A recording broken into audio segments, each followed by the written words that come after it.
Hey YouTube, RP Miter here, got a video for you, and I kind of just wanted to talk a little bit about peaceful protests.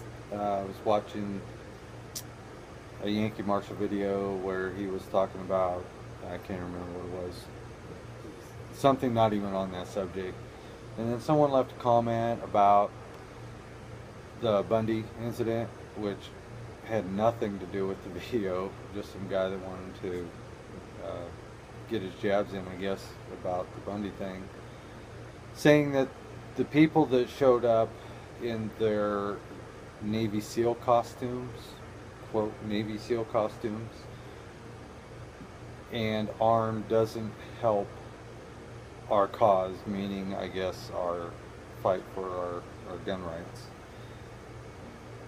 And regardless of what you feel about the Bundy incident, I think the protest, and it was a protest, was peaceful because the people were armed. And now these are my opinions, and this is the way I feel about the situation and pretty much most protests, is that had the people not been armed in that instance, I think that the BLM thugs, and they were thugs, dressed all in their Navy SEAL costumes, would have probably, most likely, tear gassed them, tased them, pepper sprayed them, definitely tear gassed them, and then tried to arrest them or clear them out of there. Now, under our Constitution, we do have the right to protest. I mean, that's one of the rights afforded to us by our Constitution and our Bill of Rights. And peacefully. I mean, most people that protest whatever they're going to protest don't go out and try to do it to create a disturbance or anything. And what I see from watching YouTube videos and stuff like that is that when you have a peaceful protest that turns violent, it's generally not the protesters' fault. Now, what I see is that, say you have a peaceful protest, and when the police show up in riot gear for a peaceful protest, to me that is them intensifying the situation. So, when I see on the news that, oh, this protest erupted into violence, of course it did, because the police showed up in their riot gear with their shields and their masks and their batons, and then because the protesters didn't stop protesting, because that's what the police want, clear, and leave. The whole point of a protest is to stand your ground and get your point across. And, when you don't do what the authority tells you to do, then they will make you stop by force. So in these peaceful protests, like I said, the police show up with their riot gear and their shields and all that, and they tear gas and they tase and they mace and they arrest. So my opinion is, if I'm at a peaceful protest and we're doing everything legally, and the police start pushing their authority on you and threatening you, I mean, are you going to take it? I would think that I wouldn't take that. I'm not going to stand there and let them tear gas me and mace me and pepper spray me. I mean, what did I do? I'm here protesting, which is well within my rights. Now, in the Bundy incident, yes, people were protesting and they were armed, and my opinion is that's what kept that entire situation peaceful. Had they not been armed, the BLM would have bullied their way through, like I said, tear gassed them and did whatever. I mean, look at the very first video that came out about this whole thing on the side of the road with the few BLM and the few people. The people weren't armed at that point, and the BLM sicked the dogs on them and tased them. Tased one guy 3 times. I think it was the son. Anyway, so the people that go, well, the protesters with their firearms were just trying to escalate could have escalated the whole situation, and I feel that the armed protesters de-escalated the situation because the BLM realized that their thug tactics weren't going to work.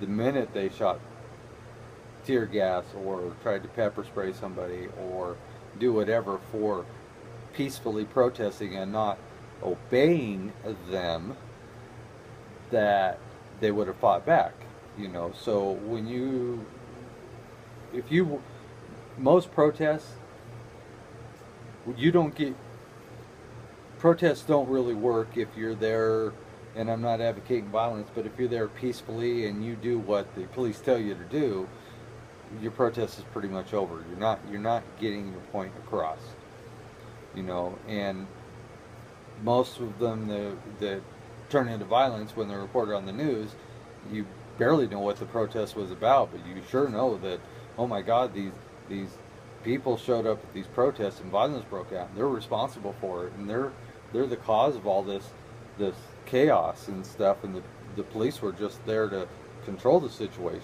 Well, yeah, the police were there to control the situation for themselves, to get these people out. I mean, watching a video about some college protest and a police marching down the line of these college students that are sitting on the pavement, and you may have seen this video, and pepper sprayed every one of them in a line.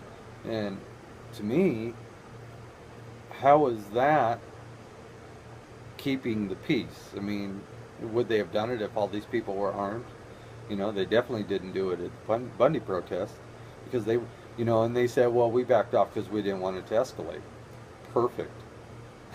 So the guns were a benefit in that situation, not a hindrance, because nobody was pointing guns at anybody, but nor were the protesters beaten up or tear gassed or anything like that. So I think the protesters having the guns in that instance kept that protest peaceful, because nothing happened.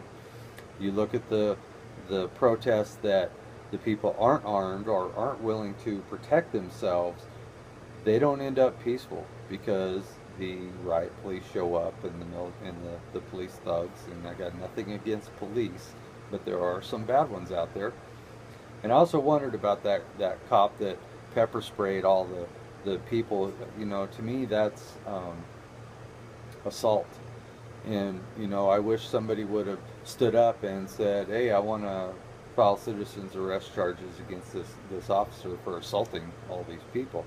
You know, it's on video, you're all witnesses, and if the police officer you asked to arrest the guy that assaulted him doesn't do it, is that dereliction of duty? You know, those are things I think about to hold these cops accountable. You know, if you're sitting on the ground in a protest and you got your arms like this and you're not doing anything, and they come out and pepper spray you, to me that's assault. So why not immediately? Because I'm a security guard, and I used to be a security guard in a casino, and I have made citizens arrest on people before, and you just have to say that in front of a police officer, and he can arrest them on your behalf. So in these situations, I don't understand why these people, maybe they don't know the law, maybe the law doesn't work that way there or something, but to me that's, you know, hey, this cop just assaulted him, I want him arrested. You know, just because he's wearing a badge doesn't excuse him from bad behavior and breaking the law. So that's my thoughts on it. I'd love to hear yours of what you think. I mean, do you think that bringing firearms to a protest is a bad thing? Obviously, the media wants you to believe so in the Bundy incidents, but when I look at that, I see it as a good thing. It kept those people from being run over by the federal government and possibly harmed, because they showed earlier in the previous video that they're not above doing that. But I think the presence of firearms on both sides kept it extremely peaceful. Like they say, an armed society is a polite society. Well, an armed protest is a polite protest, in my opinion. So anyway, that's all I wanted to say. I'd love to hear your comments below and see what you people think about it. Thanks for watching. Please rate, comment, subscribe, and we'll see you.